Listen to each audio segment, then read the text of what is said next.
मला आज इंग्लंडच्या या दौऱ्यामध्ये अत्यंत ऐतिहासिक आणि महत्त्वाच्या स्थळावरून मी आपल्याशी पुन्हा एकदा संवाद करतो आहे। माझ्या मागे जे आहे ते शेक्सपियरचं ग्लोब थिएटर आहे, ज्या ठिकाणी शेक्सपियर यांनी त्यांच्या जीवनामधले अत्यंत महत्त्वाचे नाटकांचे प्रयोग या ठिकाणी केले होते। ते थिएटर नव्या पद्धतीने पुन्हा इथे उभं केल्या गेलेलं आहे।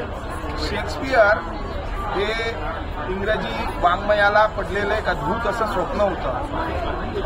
1564 ते 1616 हा शेक्सपियर यांचा कार्यकाळ आहे आणि त्यांच्या या जीवनामध्ये त्यांनी अतिशय महत्त्वाचे आणि अजरामर असे नाटकं लिहिले आहेत। एकूण 37 नाटकं शेक्सपियर यांनी लिहिले आणि 1585ला आपल्या गावातून लंडनला आल्यानंतर त्यांनी या ठिकाणी एका नाटक कंपनीमध्ये नोकरी पत्करली आणि तिथूनच त्यांचा नाट्यप्रवास सुरू झाला। दरम्यानच्या काळात त्यांनी 1599ला लॉर्ड चेंबरलिन मेन नावाची संस्था काढली आणि त्या संस्थेच्या वतीने हे जे थिएटर आहे, असंच एक थिएटर त्यावेळेला जे मूळ थिएटर आहे ते बांधलं होतं। हे थिएटर 1613ला आगीच्या हवाली झालं आणि त्यानंतर पुन्हा 1614ला बांधलं गेलं। तिथून ते थिएटर 1642 पर्यंत इथे अस्तित्वात होतं। 1642ला ते डिमॉलिश केल्या गेल्यानंतर 1994ला सॅम वानामेकर या अमेरिकन नटांनी कलावंतांनी पुन्हा हे थिएटर या ठिकाणी बांधलं। आपल्याला सगळ्यांना आश्चर्य वाटेल की मूळ जे थिएटर होतं शेक्सपियरचं, त्याची जशीच्या तशी प्रतिकृती त्यांनी यामध्ये तयार केली।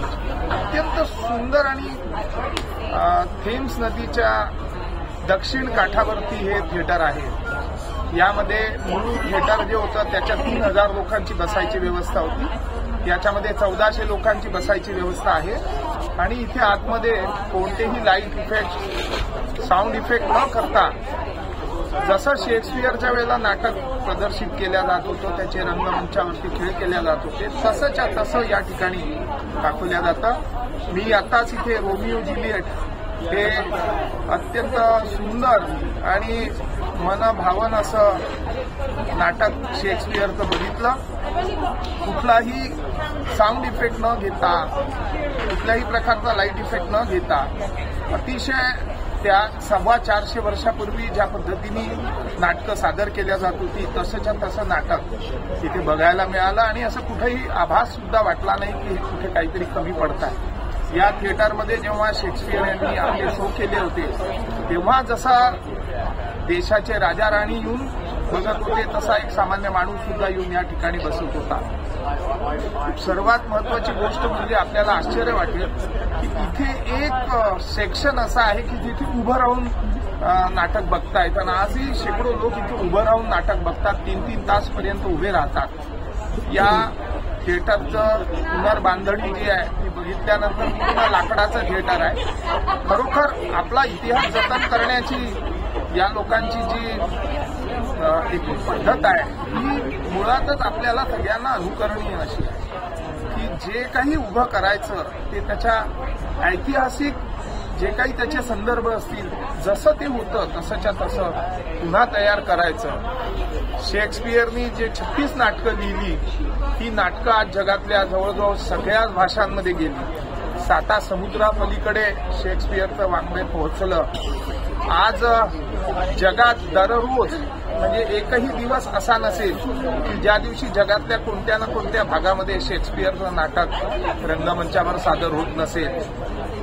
शेक्सपियर यांनी जी नाटकं लिहिली ही एवढी लोकप्रिय का झाली तर त्यांनी लोकांची भाषा सामान्य भाषेमध्ये ती लिहिली होती आणि सगळ्यात महत्त्वाचं म्हणजे मानवी जीवनाच्या ज्या सर्व भावना आहेत, पण त्यामध्ये दुःख आहे, वेदना आहे, कॉमेडी आहे किंवा प्रेम आहे, त्या सगळ्या भावनांचं अतिशय उत्स्फूर्त आणि उत्कट असं प्रदर्शन त्यांच्या या नाटकांमधून झालेलं आहे। त्यामुळे माणसाच्या जीवनाला भिडणारी हृदयात शिरणारे डायलॉग आणि त्यावर आधारलेले अतिशय सुंदर लफेदार असे संवाद आणि अप्रतिम असं त्याच्या मागचं सगळं एकूणच नियोजन असल्यामुळे शेक्सपियरची नाटकं आज 425 वर्ष झाली तरीही तेवढीच लोकप्रिय आहे आणि ज्या लोकप्रियतेमध्ये उलट आता वाढत होत चाललेली आहे.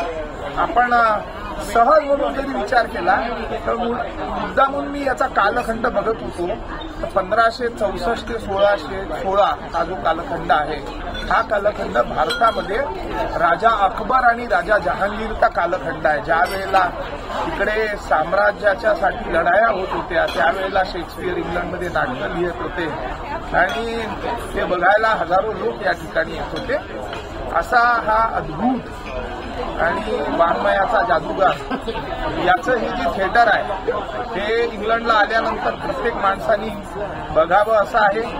शेवटी यातून एक गोष्ट जी महत्वाची मला वाटली की वाङ्मय जे असतं साहित्य जे असतं त्याला धर्म वर्ण जाती प्रांत याच्या कोणत्याही भिंती उभ्या राहू शकत नाही. याच्या पलीकडचं आणि मानवी जीवनाला सापेक्ष असं हे सगळं लिटरेचर असतं आणि म्हणूनच आपण बघितलं असेल की हे जे वाङ्मय आहे हे जगात गेलं कारण ते वाङ्मय माणसाची भाषा बोलतं. ते माणसांच्या वेदनांना माणसाच्या प्रेमाच्या अभिव्यक्तीला सादर करतं आणि म्हणून साहित्य जे आहे त्याला कोणत्याही मर्यादा आपण घालू शकत नाही. आपण सगळ्यांनी याचा एक यातून बोध घेतला पाहिजे की आज आपल्याला भारतामध्ये सुद्धा प्रांतिक अस्मिता वेगवेगळ्या अस्मितांच्या मध्ये आपण वाङ्मयाला बंदिस्त करण्याचा प्रयत्न करतो. त्या सर्व बंदिस्ततेच्या पार्श्वभूमीवरती शेक्सपियरचं जे वाङ्मय आहे हे वाङ्मय आपल्याला याचा निश्चितपणे अनुभव देतं की वाङ्मय हे कोणाची कुठल्याही प्रकारचं त्याला बंदिस्तता न ठेवता लिहिल्या गेलं पाहिजे सादर केल्या गेलं पाहिजे आणि लोकांनी पण ते बघितलं पाहिजे. लोकांनी सुद्धा प्रत्येकच त्याचा जो भाग आहे प्रत्येक जो प्रकार आहे त्या प्रकारावर प्रेम केलं पाहिजे आणि म्हणूनच आज या ठिकाणून रोमिओ ज्युलिएट हे नाटक बघून जात असताना मला 2 गोष्टींचा निश्चितपणे आनंद झाला आणि ज्याचं महत्व वाटलं की आपल्याकडे सुद्धा बरीच अशी नाटकं आहेत बरेच असे रंगमंच आहेत आणि बरेच असे ऐतिहासिक स्थळं आहेत जे आज पूर्णपणे भग्न अवस्थेत गेलेले आहेत आणि त्यांचं रिस्टोरेशन होत नाही. कधीतरी कोणीतरी एखादा माणूस त्या स्मृती स्थळांवर जातो पण त्याच्याकरता आवश्यक असणारं जे त्याचं महत्व जे आहे त्याच्याकरता आवश्यक जे प्रयास आहे ते भारतामध्ये होत नाहीत आणि हे प्रयास झाले पाहिजे. आमच्याजवळ सुद्धा असलेलं जे वाङ्मय आणि साहित्य आहे त्याचं मोठ्या प्रमाणावर प्रसार झाला पाहिजे असं मला वाटतं. इथे आलात जरूर या थिएटरला भेट द्या. आपल्या मानवी भावनांना निश्चितपणे मनापासून इथे आनंद वाटेल आणि या थिएटरला जरूर आपण सगळ्यांनी भेट द्यावी असं मला वाटतं. नमस्कार, धन्यवाद.